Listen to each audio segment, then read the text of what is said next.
Om Swastiastu. Perkenalkan, saya Imade Wahyu Wiryatama. Saya selaku moderator dari kelompok 6. Pada kesempatan kali ini, kami kelompok 6 akan membawakan materi yang berjudul Sistem Upah Insentif. Untuk mempersingkat waktu, kepada para pembawa materi, saya persilakan waktunya.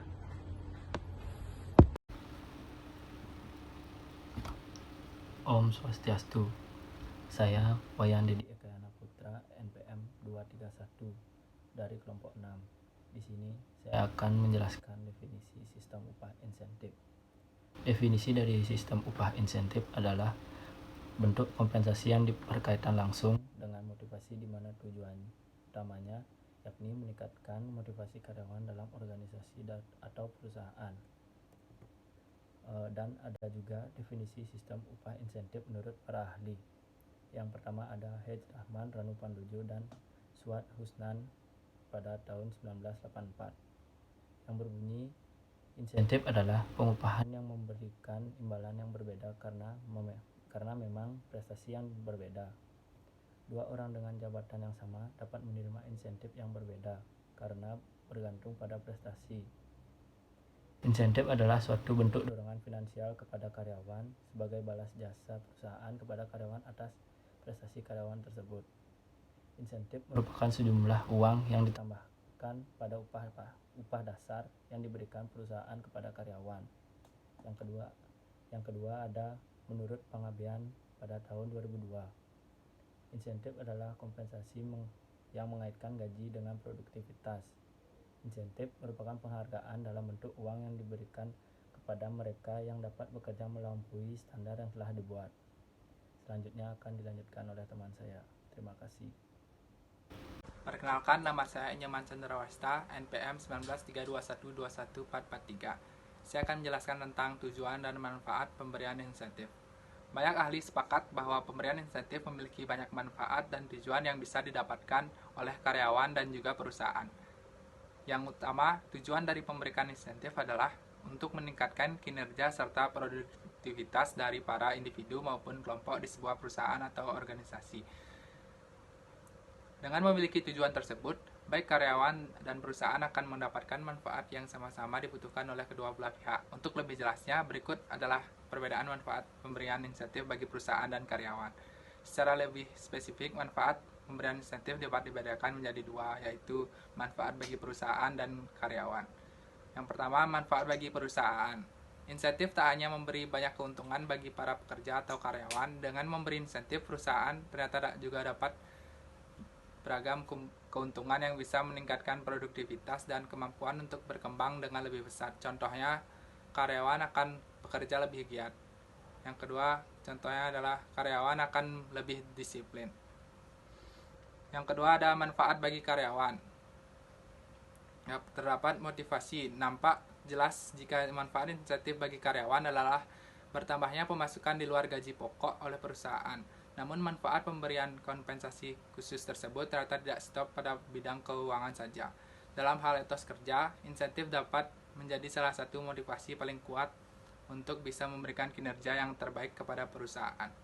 Yang kedua ada tanda balas jasa. Selain itu, karyawan juga akan merasa bahwa prestasi dan usaha yang dilakukan bisa diukur, tak hanya secara kualitatif, namun juga kuantitatif.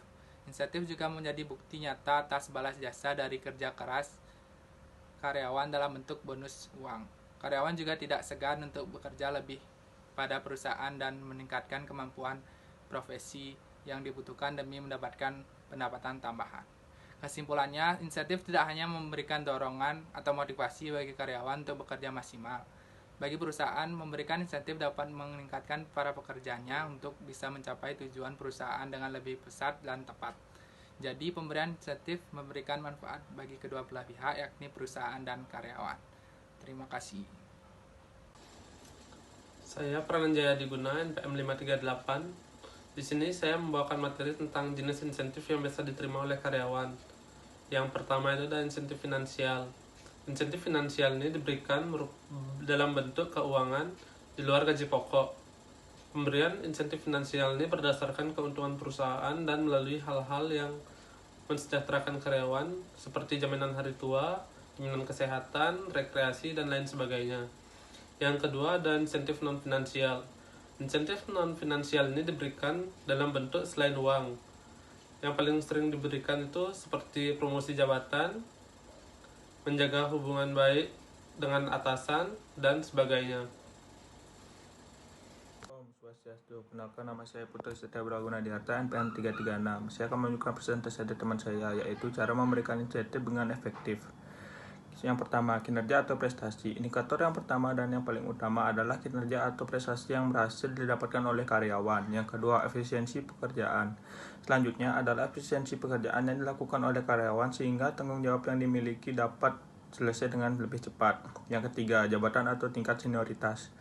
Besarnya insentif juga hendak dihitung berdasarkan tingkat senioritas karyawan dalam perusahaan tersebut. Urgen atas kebutuhan karyawan dalam meningkatkan kualitas hidup juga dapat bisa menjadi tolak ukur perusahaan dalam memberikan insentif. Yang keempat, keadilan dan kelayakan.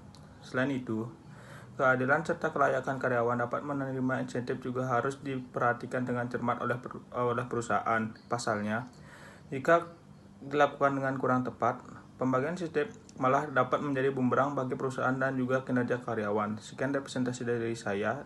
Selanjutnya akan dilanjutkan oleh teman saya. Terima kasih.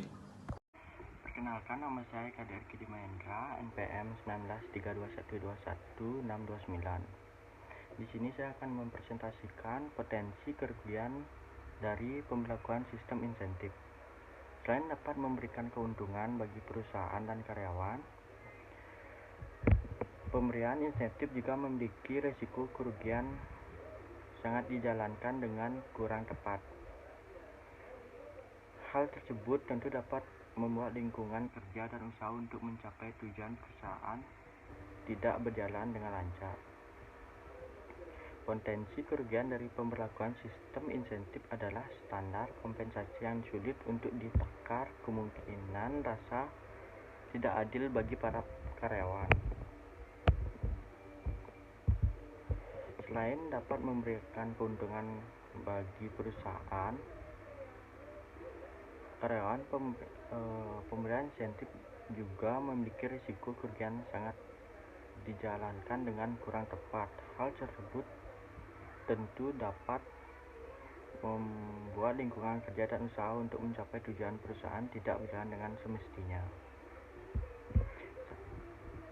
Kompensasi kerugian dan pemberlakuan sistem insentif adalah standar kompensasi yang sulit untuk ditakar, kemungkinan rasa tidak adil bagi para karyawan. Selain itu, pemberitahuan kompensasi mungkin tidak berjalan dengan optimal karena faktor internal dan eksternal.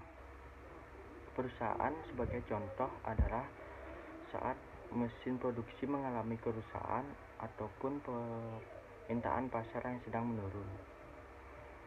Bagi perusahaan yang tidak pernah memberlakukan sistem insentif, biasanya serikat kerja akan melakukan penentangan saat sistem insentif tersebut berlaku.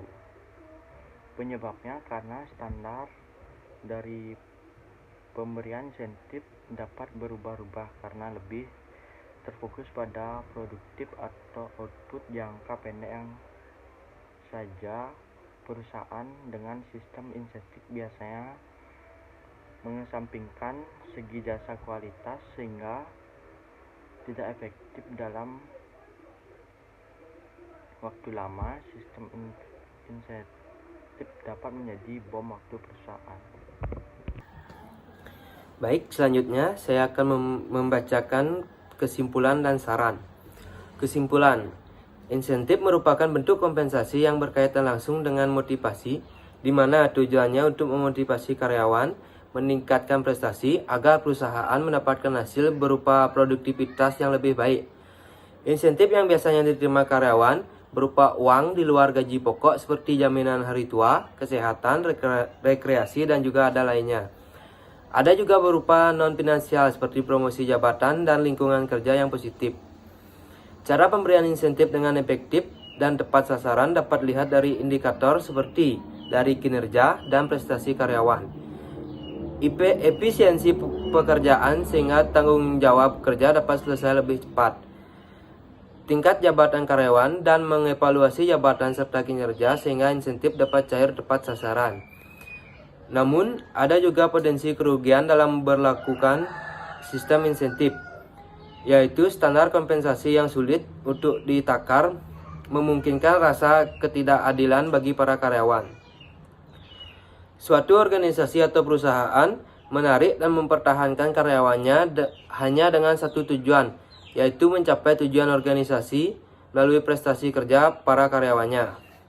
Oleh karena itu, sistem upah insentif harus didesain untuk menghargai perilaku karyawan yang memberikan kontribusi terhadap pencapaian perusahaan. Maka dari itu, para karyawan mengharapkan adanya keadilan dan keterbukaan dari metode dan proses implementasi dari sistem upah insentif. Baik, selanjutnya ada saran. Dalam pengambilan kebijaksanaan yang menyangkut karyawan, perusahaan hendaknya memperhatikan kondisi pekerjaan, kebutuhan karyawan, serta kemampuan perusahaan itu sendiri. Pendekatan secara individu maupun kelompok ditingkatkan agar keluhan-keluhan karyawan dapat segera diketahui, sehingga pimpinan segera dapat mengatasi bila ada masalah sebelum masalah itu menjadi besar atau dengan kata lain dapat mengkhawatirkan kondisi perusahaan tersebut.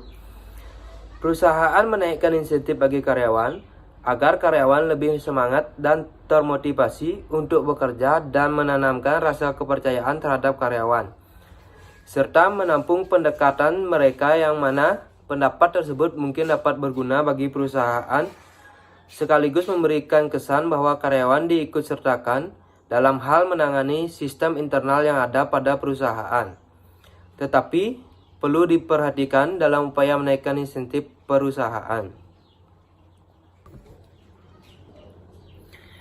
Baik, demikian presentasi dari kelompok kami. Apabila ada salah kata, kami dari kelompok 6 mengucapkan mohon maaf yang sebesar-besarnya. Dan akhir kata, kami ucapkan terima kasih. Dan saya tutup dengan Promo Santi. Om Santi Santi Santi Om.